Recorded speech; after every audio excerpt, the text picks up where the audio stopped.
자, 이제 몇 페이지야? 538쪽. 538쪽. 여기서 가장 중요한 것은 흐름하고요. 내용 잡아야 돼요. 그래프 한번 쭉 그려드릴게요. 쭉 정리할게요. 간단하게 정리해 볼게요. 쭉 나열하면 좀 힘들어지니까 그래프를 정리 한번 해보겠습니다. 1919년 여러분이 아시는 3.1운동은 다 아실 거예요. 3.1운동. 3.1운동은 고종인산일이에요? 순종인산일이에요? 고종인산일이죠. 네, 인산일이란 왕실의 장례식을 인산일이라 불러요. 우리 보통 이제 장례라고 부르고, 네, 왕실에서는 인산일이라는 용어를 써요. 장례식이라는 뜻입니다. 고종인산일을 계기로 많은 사람들이 모였더라. 이게 3.1운동입니다. 3.1운동은 실패했습니다. 결론적인 얘기는. 실패 원인은 첫 번째, 우리 책에 나왔다시피 비폭력 운동이었다는 거예요. 실패할 수밖에 없어요. 일본은 총칼을 들이대는데 우리는 비폭력, 대한독립 만세만 해줬다는 거. 두 번째, 지도자가 많이 부족했다. 지도자가 있긴 있었지만 부족했다. 지도자 숫자가 부족했다. 세 번째, 가장 핵심적인 것, 아예 우리는 정부가 없었다는 거지. 정부가 없었죠. 그러고 난 다음에 우리가 정부가 어떻게 몇 개가 만들어져서 3.1운동 이후에 3개 만들었다고. 첫 번째, 연해주. 그 다음에 상하이. 그 다음에 우리 한성, 서울에 3개가 이게 만들었다. 이게 실패했던 가장 대표적인 원인 중에 하나들이었더라. 자, 그리고 실패 이후에 우리나라에 어떤 영향이 왔는지를 살펴볼 필요가 있다. 살펴봐야겠다. 첫 번째장, 우리나라에 사회주의가 유입되기 시작했다. 네, 꼭 잡으셔야 됩니다. 원래 사회주의는 1917년에 막스 레닌이 성공을 한 다음에 1917년 이후부터 러시아로부터 막스 레닌의 사회주의가 동아시아 쪽에 유입되기 시작해. 1917년부터 본격적인 것은 우리나라의 3.1운동 이후라 보시면 돼요. 이것도 선택지 잘 잡으셔야 돼요. 선생님 1917년이라는데요? 선택지 이번에? 분명히 말씀드려서 1917년에 막스 레닌주의가 성공을 한 다음에 동아시아의 사회주의가 유입되기 시작한다고. 우리나라의 본격적인 것은 3.1운동 이후에 일본 유학생들이 대거 기고 가게 돼요. 네. 요네들이 해서 새로운 사조로 자리 잡고 좀 공부한다는 생각하는 사람 입장에 전부 사회주의를 받아들이기 시작했어요. 네. 좀 한다는 사람들은. 왜? 이게 이데올로기가 좋은지 나쁜지 판단이 안 되는 시대였기 때문에 이걸 받아들여야 되는 것이 그냥 당연시 됐던 시절이었다는 거지. 이게 받아들이기 시작했다. 3.1운동 이후에. 이게 가장 큰 문제점입니다. 그 다음에 일본의 정책이 바뀌기 시작합니다. 무단 통치에서 문화 통치 방식으로 바뀌는 계기가 된 게 3.1운동이 되는 거죠. 그때 총독 알아야 한다고 그랬죠? 이 사람도 무조건 1920년대로 얘기했죠. 아까 잠깐 적었죠? 사이토 마코토 꼭 잡아야 돼. 사이토 마코토. 모르겠어요. 이제 다음 모의고사에 사이토 마코토라는 이름을 집어넣어서 문제를 하나 낼 수도 있어요. 그럼 더 이상 읽어보지도 않아도 된다고. 사이토 마코토라는 사람 무조건 1920년대 잡으면 돼요. 그게 시간을 단축하는 방법이기도 해요. 이 3.1운동에 우리에게 가장 큰 영향을 미쳤던 내용들입니다. 자, 다음 가보겠습니다. 3.1운동 이후에 1926년을 한번 쭉 가볼게요. 이때는 60만세 운동입니다. 60만세 운동. 이게 누구 인산일일까요? 네, 순종의 인산일입니다. 순종이 죽었습니다. 여기에 이제 활동했던 단체들을 봐야 됩니다. 네.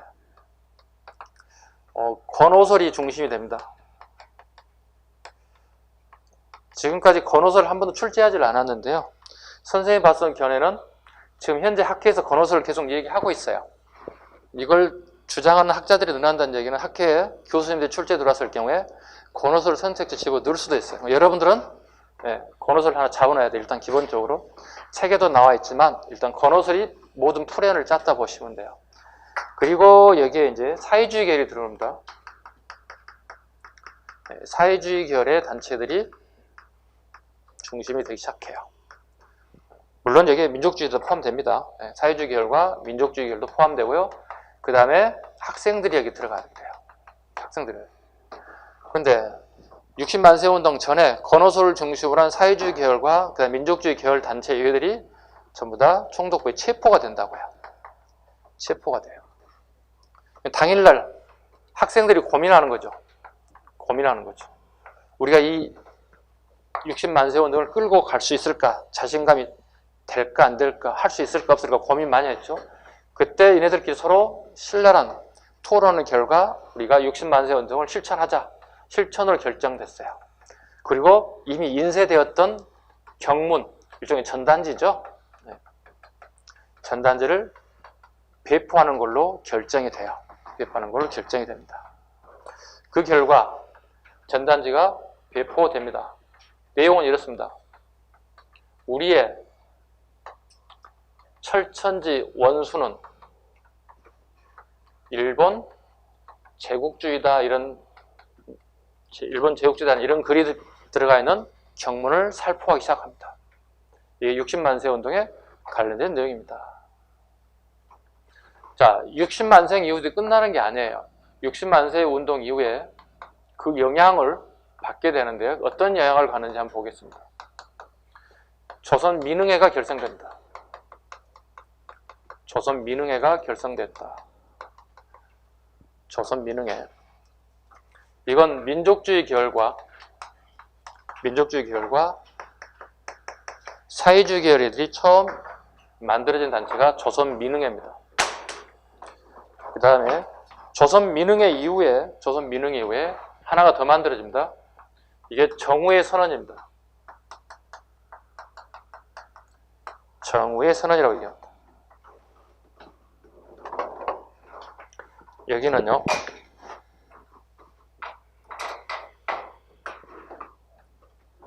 사회주의 계열과 그 다음에 민족주의 계열이 하나로 합치는 민족유일당 운동이 벌어졌다. 중요하죠, 이게? 중요한 단어가 나왔습니다. 유일당 운동이 전개되기 시작했다. 정우의 선언이란, 자, 사회주의 계열들은 사회주의끼리만 독립운동을 쟁취하기 위해서 노력을 했다는 거야. 이건 아니란 얘기지. 한 나라의 독립을 쟁취하는데 사회주의 따로 놀고 민족주의 따로 놀아서는 안 된다는 얘기지. 우리 둘이 힘을 합치자는 거지. 이게 정우의 선언이야. 합쳐도 된다는 얘기지. 우리 인정하겠다는 뜻이야. 정우의 선언이라는 얘기는 둘이 합쳐서 운동하는 걸 인정하겠습니다. 이 내용이 쉽게 얘기했어. 이게 정우의 선언이 됩니다. 정우의 선언, 26년에 조선민흥회, 그 다음에 정우의 선언. 잡으셨죠? 1927년 가볼게요. 우리 역사 가장 중요한 단체가 나옵니다. 신간회가 등장합니다. 연도도 알아야 합니다. 27년에 만들어서 1931년에 사라지게 됩니다. 자, 신간회 보겠습니다. 신간회는 합법적 단체입니다. 합법적 단체입니다. 즉 총독부에 신고된 단체라는 뜻이에요. 그리고 전국에 지부도 설치되어 있어요. 전국에 각 지부가 설치되어 있어요. 신간회. 신간회 구성 요소 보겠습니다. 구성 요소. 당연히 사회주의가 들어갑니다. 사회주의 플러스, 사회주의자 플러스. 그 다음에 비타협적 민족주의자가 여기에 들어갑니다. 비타협적 민족주의자가 여기 들어갑니다. 구분할 건 타협적 민족주의자는 여기에 포함되지 않습니다. 타협적 민족주의자란 누구하고 타협한다는 얘기잖아. 여기서 좋은 의미로 받아들이면 안 돼요. 여기 타협주의라는 것은 일본 애들하고 타협한다는 얘기가 되는 거거든. 즉 이광수, 채린, 채강, 육당 최남선 꽤 저명 인사들이거든요. 이 당시에 지식인들이기도 하고요. 이 사람들이 주장한 건 뭐예요? 자치론이에요. 잘 잡으셔야 돼요. 이 사람 주장은 뭐라고요? 자치론이에요. 자치론이란 일본이 우리나라를 지배하는 즉 식민지임을 인정한다는 뜻이에요. 식민지임을 인정하자는 거예요. 그리고 일본 애들이 잘 얘기해가지고 우리 조선인이 조선을 통치한 걸 인정받자는 거예요. 이게 자치론이에요. 그런데 우리나라는 3.1운동 이후에 여기 보세요. 3.1운동 이후에 우리나라의 독립운동 방향이 무장투쟁으로 바뀌어요. 왜? 비폭력 가지고는 실패했잖아요. 쓴 잔을 마셨잖아요. 안 됐기 때문에 무장투쟁으로 가는 거거든요. 그리고 우리가 많은 인사들이 어떻게 간도지역을 넘어간다고, 연해주까지 넘어간다고. 자, 많은 실력 있는 인사들이 무장투쟁으로 방향을 선회했다고. 그런데 지금 자치론을 주장한 이강수의 주장을 보면은 전혀 이치에 맞지 않는 거예요. 그래서 이네들 갖다 우리는 타협적 민족주의자라고 불러요. 신간회가 이렇게 얘기합니다. 신간회 강령 중에 신간의 강령 3가지가 있는데 2가지는 필요 없고 요것만 꼭 잡으셔야 돼요. 기회주의자를 일제 배격한다. 기회주의자를 일제 배격한다는 단어가 나옵니다. 얘네를 뭘로 보고 있는 거지? 자치론자들을 기회주의자로 보는 거야. 기회주의자는 여기서 말하는 것은 자치론자들이야. 자치론자들을 일제 배격한다. 말이 배격이지. 내 손에 잡히면 어떻게 된다는 얘기지? 너는 죽었어 이렇게 되는 거야. 너는 죽었어 이렇게 되는 거야. 이거 죽이겠다는 의미를 가지고 있는 게 일제 배격한다는 단어예요. 자, 그래서 이강수, 채린, 최남선들이 훗날 우리가 해방된 전국에 얘네들이 우리는 반민특위법을 만들어요. 그죠? 네. 이승만 정부 때 반민특위법을 만든다고. 네. 반민특위법을 만나서 얘들이 제일 1번 타자로 어떻게 해요? 구속시킨 애들이에요. 구속된 애들이에요. 네. 얘들 제일 먼저 잡아요. 그래서 우리 책에도 나와요. 수갑 차고 끌려가는 모습이 나온다고. 네. 얘들이. 이강수, 채린, 최남선 이런 사람들.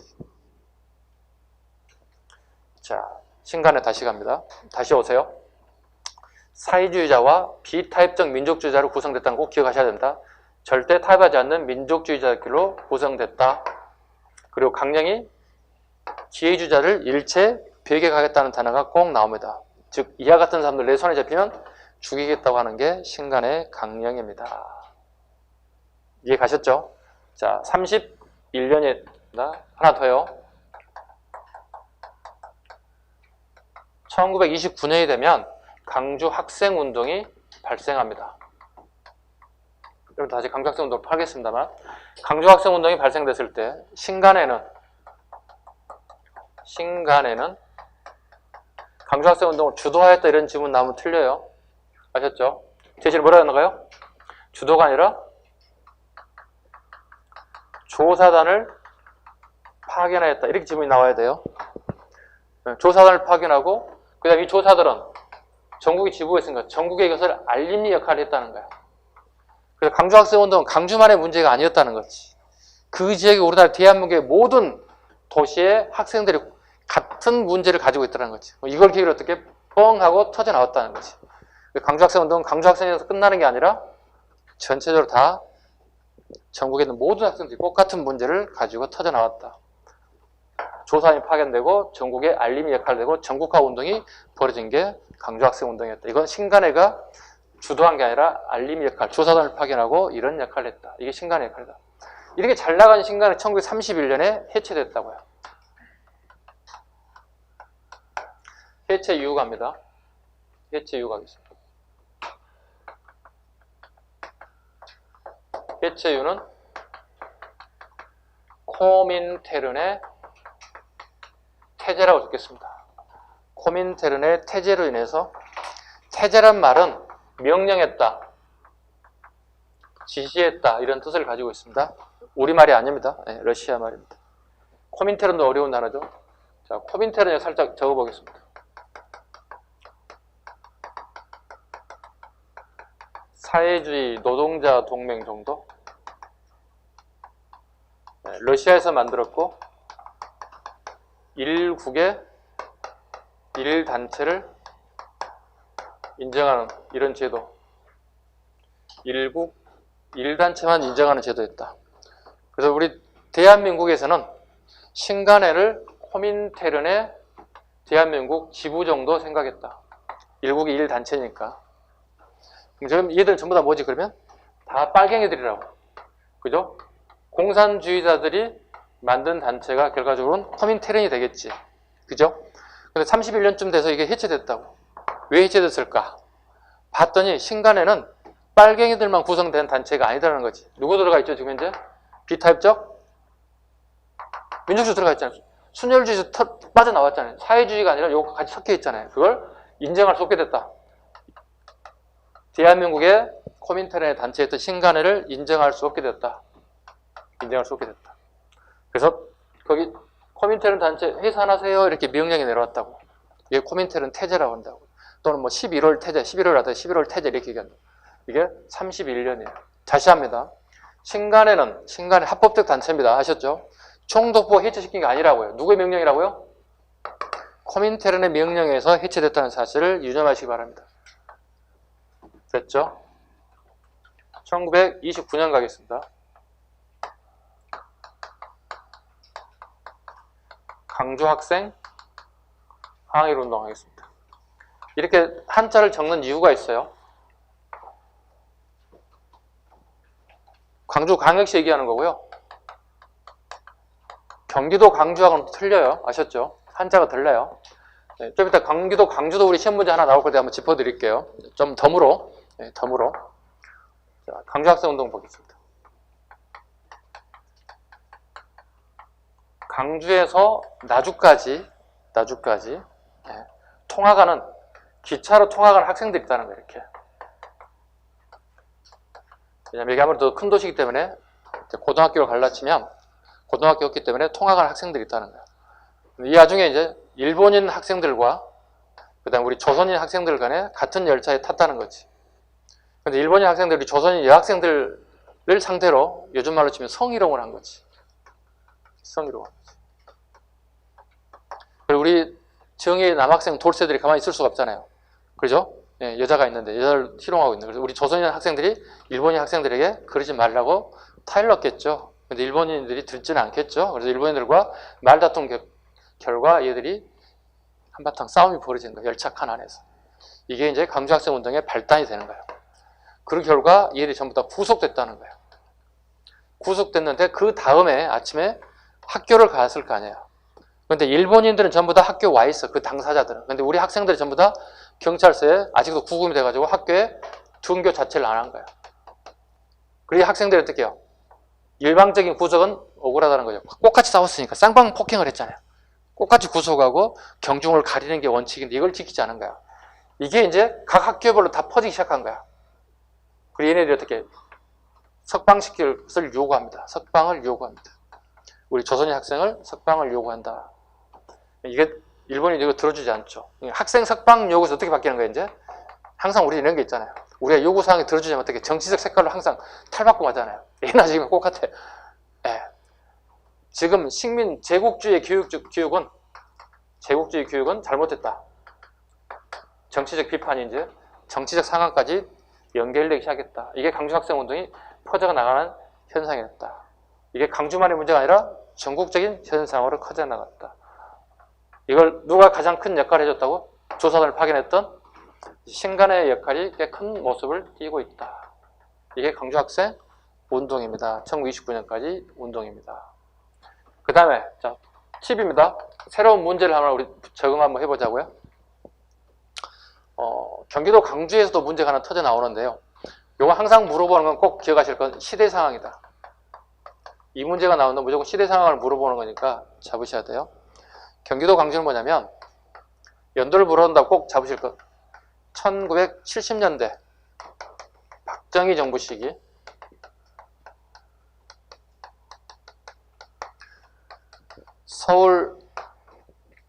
서울입니다. 서울이 개발되기 시작합니다. 그래서 서울 개발될 때 빈민들을 경기도 광주로 이주합니다. 광주 이주합니다. 한 10만 정도가 이주하게 됩니다. 자, 전부 다 차 태워서 경기도 광주로 다 이주시켰습니다. 살 수 있게끔요. 근데 문제는요, 여기가 어떤 상황인가요? 보통 우리가 아파트를 만들거나 주택을 만들어 이주시키는 게 대부분의 생각 아니에요? 갔더니 뭐예요? 허벌판이에요. 아무것도 없어요. 허벌판이에요. 무슨 중앙아시아 강제 이주시킨 것도 아니고 1970년대 이렇게 하고 있다는 거예요. 가장 큰 문제가 뭐예요, 여러분들? 요거 할 때마다 물어보면 이상한 대답들을 많이 하더라. 자, 허벌판에 강제 이주시켰어요. 가장 큰 문제가 뭘까요? 딱 도착했어요. 차에서 내렸어요. 아무것도 없어요. 가장 큰 문제 뭘까요? 크게 얘기해 만들려고. 집 문제. 집이 없어 일단. 네, 집이 없어. 또 밥 먹는 문제. 또 중요하지. 먹는 거 또. 응? 네? 또 무슨 문제가 있을 것 같아요? 허벌판에 엄청나게 많은 인구가 이게 다 도착해. 아무것도 없어. 자, 집 문제, 밥 문제. 이뿐이야? 먹고 자는 것밖에 없어? 에이, 먹고 자고 뭐 해야 돼 우리가? 싸야지. 아니 먹고 잤으면 싸야 되는 큰 문제가 있잖아. 그죠? 문제는 허벌판에 어디 가서 싸냐고. 자, 남자는 대충 어디 가리기라도 해. 여성은 어떻게 하겠다는 거야. 심각한 문제가 됐잖아요. 화장실이 없어. 가장 큰 문제가. 예. 다 안 적을게요. 이렇게만 적을게요. 예. 화장실이 없다고요. 어떻게 할까요? 불만이 폭발하겠죠. 예. 이게 이제 경기도 강주에 1970년대에 이런 소유 사태가 발생돼요. 즉, 어렵게 살았던 서울 사람들 전부 다 경기도 강주를 이주시켰는데 허벌판에 아무것도 설치하지 않고 옮겼단 말이에요. 혹시 이런 문제가 나온다면 70년대 시대상을 물어보는 거니까 박정희 정부식 선택지를 하나 고르시면 될 거예요. 아마 사료특강에 아마 이거 들어갔을 것 같아요. 아마. 이해가셨죠? 자, 이렇게 해서 19년, 26년, 그 다음에 27년, 그 다음에 신간의 강주학생운동까지 쭉 살펴봤어요. 가장 중요한 건 뭐죠? 이게 별표 5개짜리예요. 신간회가요. 네. 신간회가 별표 5개짜리예요. 비슷한 단체가 뭐예요? 신민회죠. 이거 몇 년에 만들어졌어요? 1900? 언제 해체됐어요? 11년에. 누가 만들었어요? 안창호 선생님을 중심으로 만들었죠. 그죠? 이게 주로 하는 게 뭐죠? 애국, 계몽운동하고요. 그 다음에 무장투쟁을 하기 위한 발판을, 구실을 만들어내기 시작하잖아요. 그죠? 서간도로 이동하기 시작하잖아요.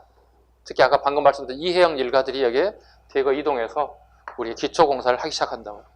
신민회와 신간회가 우리 시험에 무조건 나오겠다. 이거 두 개 다 별표 5개짜리예요. 네. 뭐가 나올지 몰라요. 하나는 나올 거예요. 무조건 하나는 나온다. 뭐 20문제 중에 하나는 나온다. 신민회, 신간회. 기본적으로 잡으셔야 됩니다. 자, 빠진 거 있나? 우리 책을 통해서 하나씩 보죠. 자, 538쪽. 538쪽 보겠습니다. 60만세 운동 봅니다.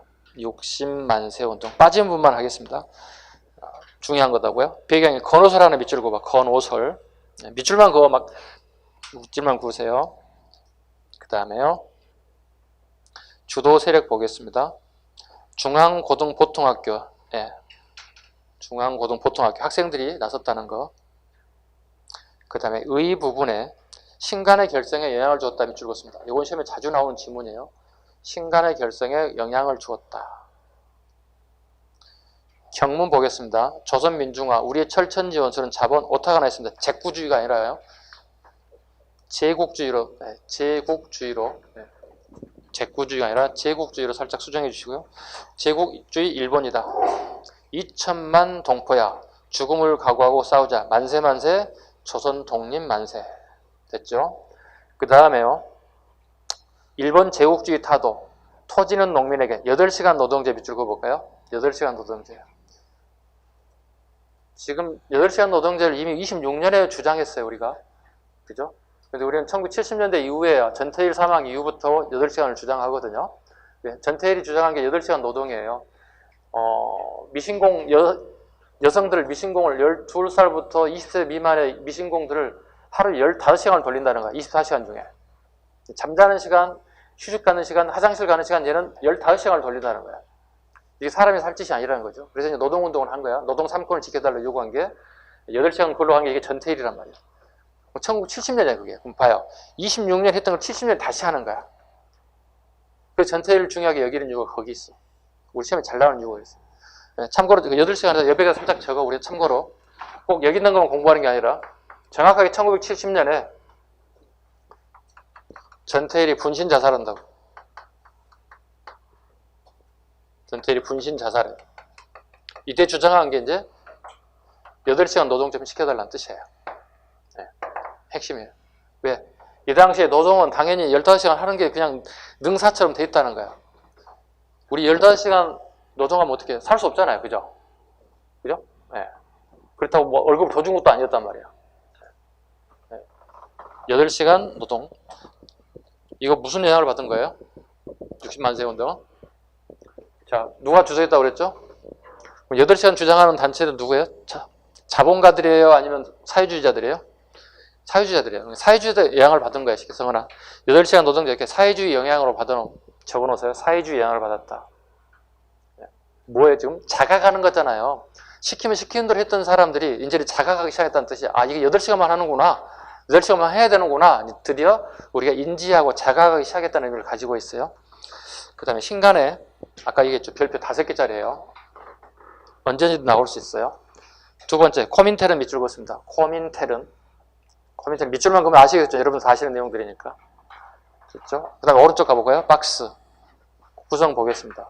민족주의, 봐봐요. 민족주의는, 자, 우파와 좌파가 있습니다. 우파에 자치론 밑줄 긋습니다. 자치론.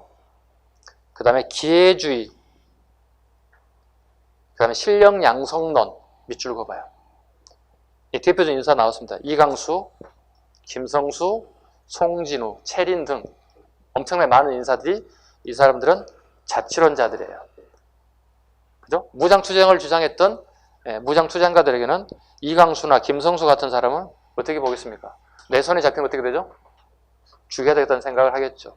아까 이강수 한번 나오지 않았나요? 우리? 대한민국 임시정부할 때? 뭐 했습니까? 독립신문을 만들어낸 사람이잖아요. 그 이후에 우리나라에 와가지고 이거 하고 있다고요. 변절됐다고 쉽게 얘기해서. 변절됐다고. 좌파가죠. 반자치론, 비타협론, 선독립, 절대독립, 신서구, 안재홍, 권동지 다 몰라. 안재홍은 알아두셔야 되겠지. 안재홍 정도를 알아두셔야 되겠지. 안재홍은 학자 출신의 독립운동 하시는 분이에요. 학자 출신의 특이한 성격을 가지고 있는 분이죠. 학자 출신이면서 독립운동한다. 책 하나 알아야 되겠죠. 안재홍이 쓴 책. 조선상고사 감. 조선상고사는 신채호고요. 조선상고사 감을 쓰는 것은 안재홍입니다.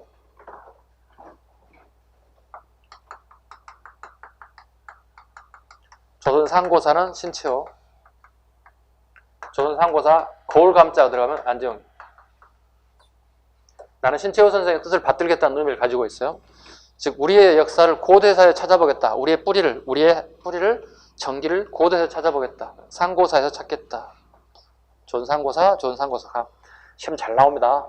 조선상고사 감과 조선상고사를 구분하는지 는 끊임없이 물어봐요.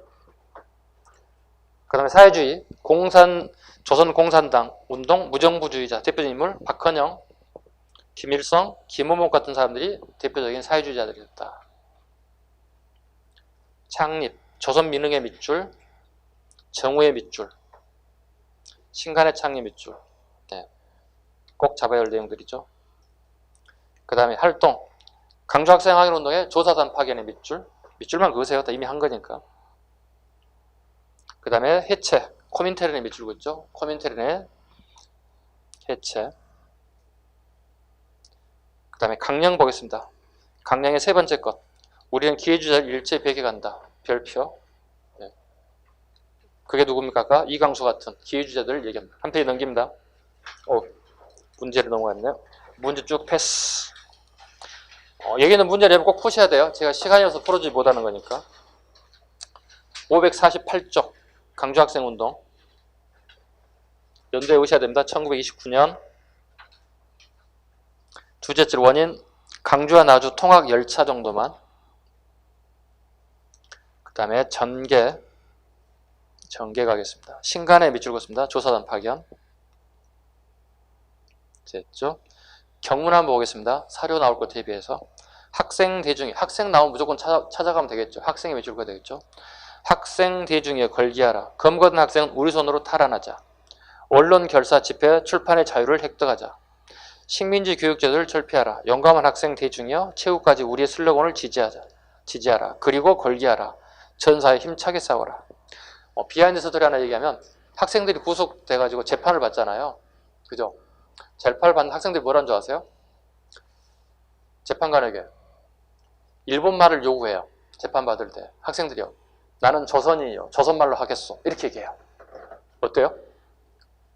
대단하지 않아요? 네. 거의 대부분 조선말로 법정에서 얘기할 수가 없는 상황이 있단 말이에요. 왜? 관공서 들어가면 다 일본말로 해야 돼. 네. 학교 들어갈 때도 일본말로 거의 다 배운단 말이에요. 그런데 나는 조선인이요. 나는 조선이기 때문에 조선말로 대답하겠어. 조선말로 질문하시오. 재판관에게. 어때요? 멋지지 않아요? 네. 그런 대찬 학생들이 재판 과정에 있었다는 거예요. 비하인드 스토리입니다. 자, 대중적 사회운동 한번 보겠습니다. 어린이운동 대표적인 게 천도교, 방정환 선생. 어린이라는 용어를 처음 사용했다. 그다음에 우리가 5월 5일 날 치렀던 어린이날도 천도교에서 주로 주장했던 날이기도 하고요. 그 다음에 어린이날이라고 하는 잡지를 만들어내기 시작했다. 어린이라는 잡지에 밑줄고 있습니다. 잡지. 그 다음에요. 청년운동 대표적인 게 방정환의 얼굴 한번 봐주시고요. 네. 청년운동 보겠습니다. 강연회, 토론회, 운동회, 야학을 통해서 주로 이와 같은 운동을 했다. 그 다음에 밑에 동맹 하나 보겠습니다. 조선 청년 총동맹 있죠. 기억하실 것은 연도 이거 몰라도 돼. 대신 뭘 잡으면 돼? 조선 잡으라고. 조선 잡으면 아까 뭐라고 그랬지? 자, 다시 한번. 그럼 사회주의 운동이 언제 들어온다고? 3.1운동 이후니까 20년대라는 얘기잖아. 조선이라는 단체가 들어오면 무조건 뭐로 잡으면 되는 거야? 1920년대 이후로 잡으면 돼. 그 연도 외우지 말라고. 됐죠? 조선이라는 단체가 나오면 아셨죠? 네. 대신에 원산 노동자 총파업만 외워야 돼. 원산 노동자 총파업만 1929년 잡으면 나머지 다 20년을 잡으면 돼. 아셨죠? 네. 그리고 살짝 적어놔, 팁으로. 원산 노동자 총파업은 1929년이야.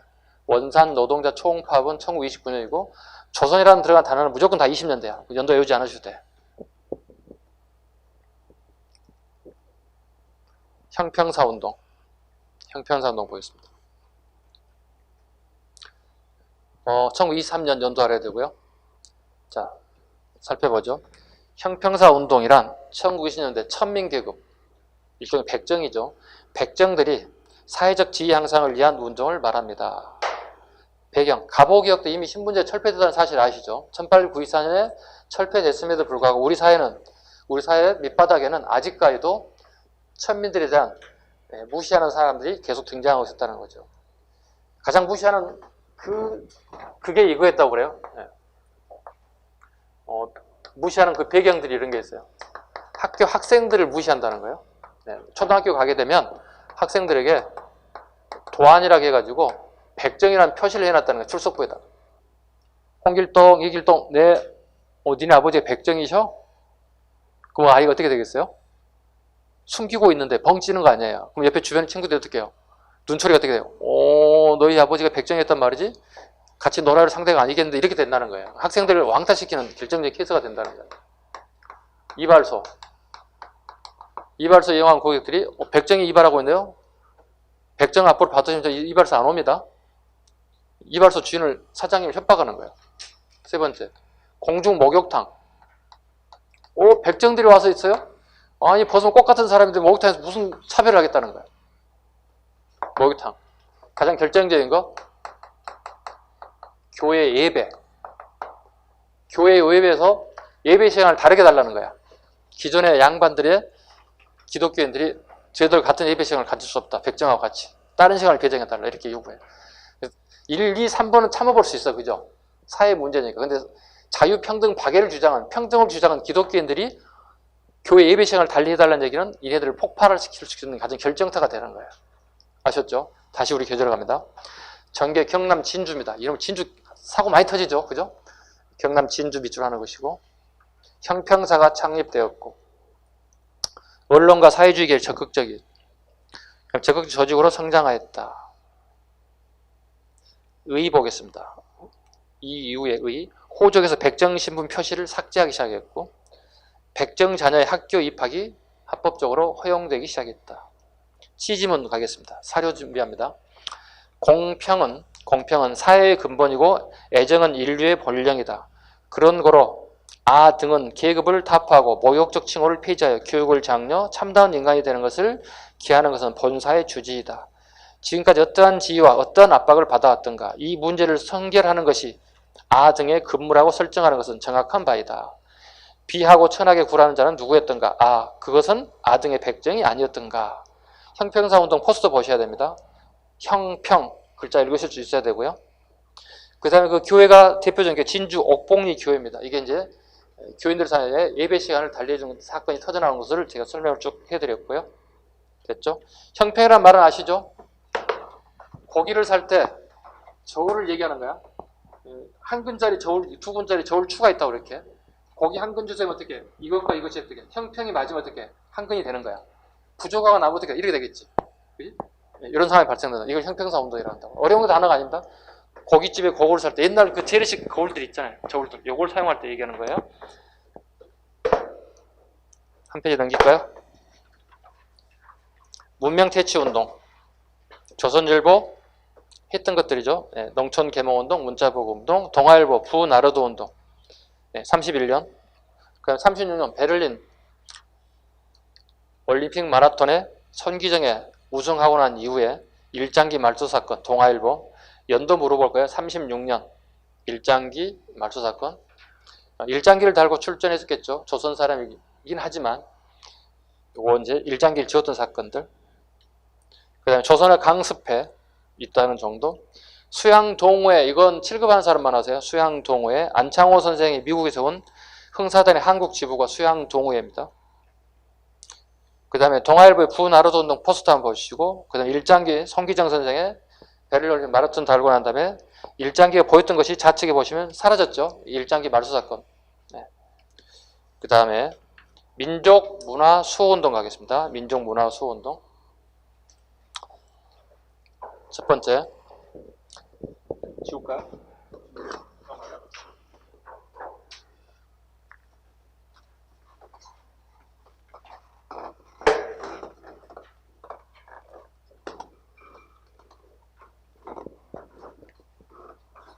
(551페이지)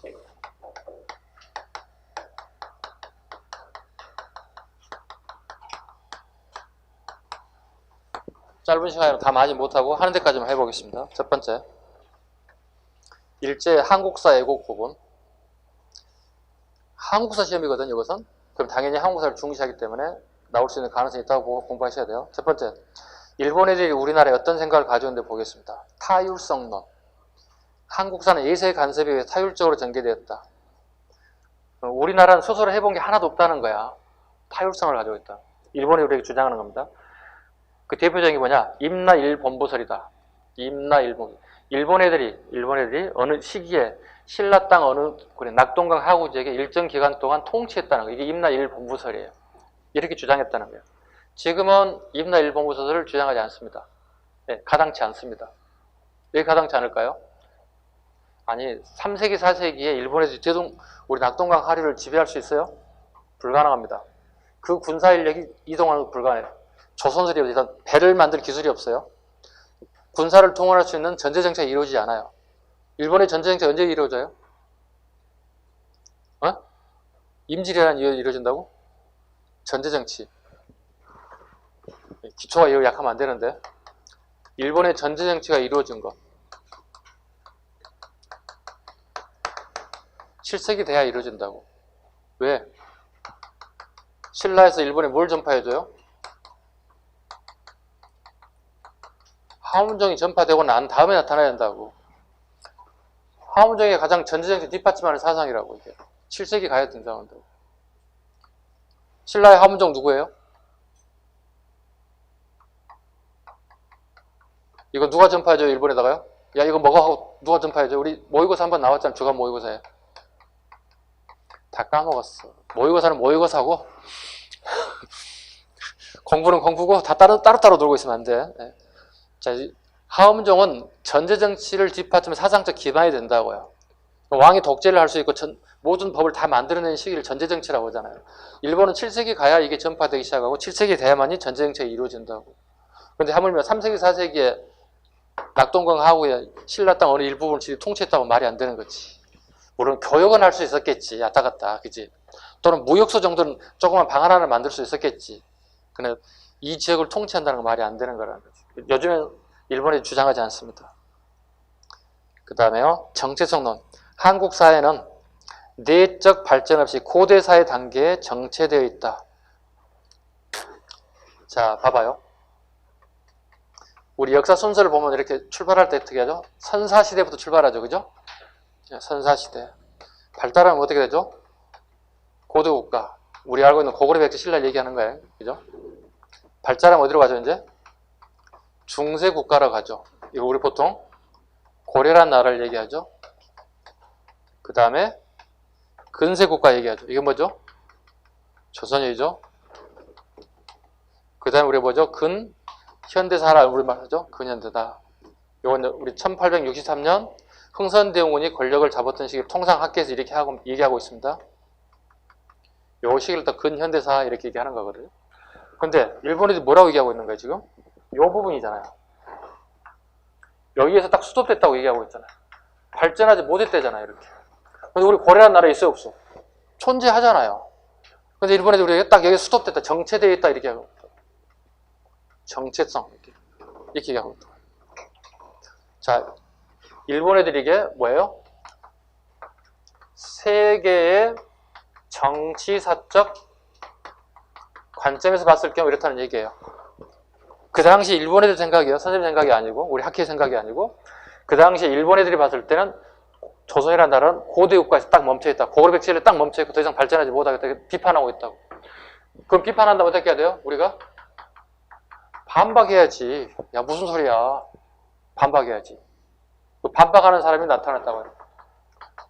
야, 니네 이거 보니까 정치적 관점에서 봤네?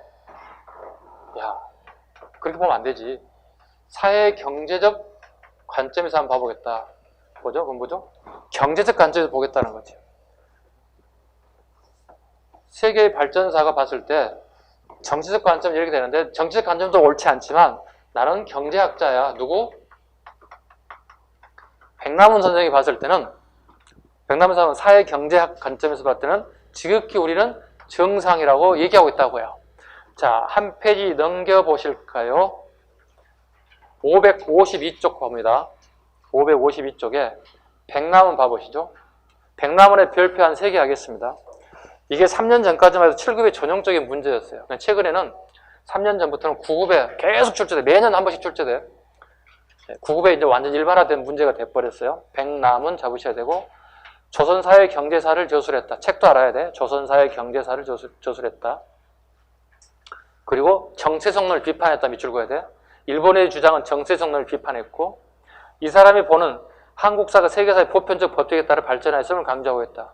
자, 경제적 관점 첫 번째 뭐라고 보나요? 삼국 이전에 고구려 백제 신라 시대 이전에 저기 선사시대 이전에는 경제의 주체가 노예였다는 거예요. 꼭 기억하셔야 돼요. 경제의 주체, 생산의 주체가 노예였다는 거야. 이건 세계적 관점 다 동일하다는 거야. 동일하다는 거야. 삼국시대는 노예들. 왜? 우리 삼국시대 싸움 엄청나게 많이 하잖아. 고구려 백제 신라 치열하게 싸우잖아. 죽이고 살리고 산 사람들 뭐 노예 잡아올 거 아니야. 노예들을 어떻게 경제 주체로 만들었다는 거야. 이건 세계적 관점 동일하다는 거지. 그 다음에 통일신라에서부터 통일신라 시대부터 조선시대까지. 아, 잠깐 빠졌군요. 삼국 이전에는 원시공산사회, 그 다음에 노예제도, 그 다음에 통일신라부터 조선까지는 동양적 봉건사회다. 동양적 봉건사회다. 네. 통일신라 시대부터 그 다음에 조선시대까지는 동양적 봉건사회다. 수업 시간에 자주 얘기하죠, 이거. 뭐? 봉건사회. 뭐예요? 주종관계 얘기한다고요. 주인이 있고 종이 있다는 거지. 아셨죠? 주인이 종을 시켜서 생산의 주체가 얘들을 되게끔 만들었다. 동양적 봉건주의 국가를 만들었다. 주종관계를 통해서 생산의 주체를 만들어내기 시작했다. 자, 그 다음에 우리가 1876년에 우리가 개항이 되죠. 서양에 이식된 서양에 이식된 자본주의가 우리나라에 들어오기 시작했다. 네. 지극히 비슷하다는 거죠. 세계적 경제적 관점에 몇 년 차이는 있겠지만 거의 비슷한 형태로 이렇게 전개되고 있다. 우리나라에 76년부터 서양에 이식된 서양의 자본주의가 드디어 나타나기 시작하더라. 뭐가 다르냐는 얘기죠. 결과적으로 일본의 주장하는 이 정체성은 잘못됐다고 비판하고 있다. 반박해야 되잖아요. 근거를 가지고 반박해야 되잖아요. 무조건. 다시 앞으로 넘어가세요. 당파성론 갑니다. 당파성론. 한국 사회의 오랜 당파 싸움은 분열성이 강한 민족성에 기한다. 우리 굉장히 비판하죠. 되게 기분 나쁘죠. 당파성. 요즘 지금 뭐죠? 붕당이고 정당이잖아요. 이건 지극히 정상적인 거잖아요. 그죠? 근데 일본 애들은 이런 당파성을 분열로 봤다는 거예요. 우리 민족의 뿌리라고 하거든요. 뭐로 본 거죠? 당파를? 이렇게 본 거예요. 남인 북인 다 뭐가 나와야 돼? 이렇게 비판하고 있다고. 야, 니네는 이것 때문에 발전할 수가 없어. 이렇게 하고 있다는 거예요. 자, 여기서 당파성은 남인, 북인, 노론, 소론. 이렇게 일본이 주장하는 게 이걸 당파 싸움이라고 얘기하고 있어요. 선생님, 동인, 서인은 어디 갔어요? 알아요. 무슨 말인지. 이게 동인이 이렇게 분파된 거 아시잖아요. 이거? 서인이 어떻게 됐어요? 이게 분파된 거 다 알아요. 요걸 얘기한 게 아니라 이리들 주장은 이걸 얘기하고 있다고. 남인, 북인, 노론, 소론을 얘기하고 있다고. 됐죠? 다시 한번 주도 단체 보겠습니다. 주도한 단체. 조선사 편수회. 조선사 편수회 밑줄 긋고요. 조선사 편찬위원회 밑줄 긋고요. 조선사를 발간했다. 조선사도 밑줄 긋시고요. 자, 여기까지 하죠, 이제. 조선사 편수회 보겠습니다. 우리나라 사람들이 일본의 동경 제국대학에 역사학부에 유학을 가요. 그리고 일본인 교수로부터 교육을 받아요. 제국주의 교육을 받았다는 뜻이죠. 역사도 마찬가지지. 일본이 당연히 식민지 국가를 건설하고 통치하는 이런 교육을 받았다고요. 당연히 역사학부 교육을 받게 됐다. 지극히 주관적인 교육을 받게 됐다는 뜻이에요.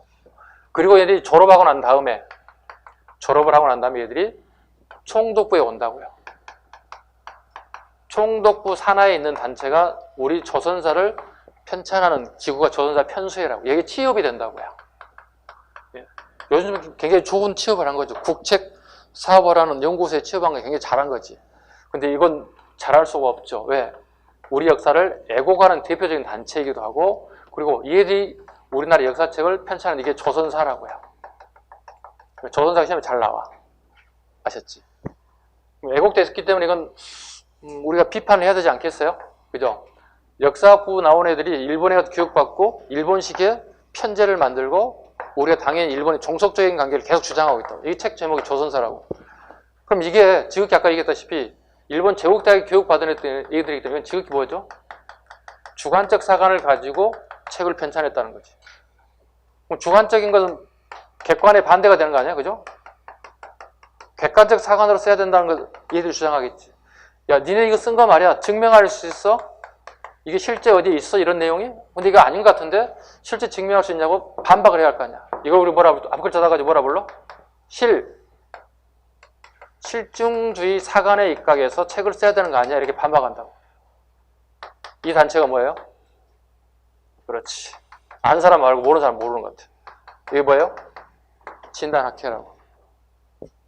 달달달 외우지 말고 이렇게 흐름을 이해하고, 아, 이래서 진단학회가 나왔군요. 이렇게 나와야 되겠지. 충분히 이해 가셨죠? 네, 식사하고, 네, 다음 시간 연결해 보도록 하겠습니다. 자, 쉬겠습니다.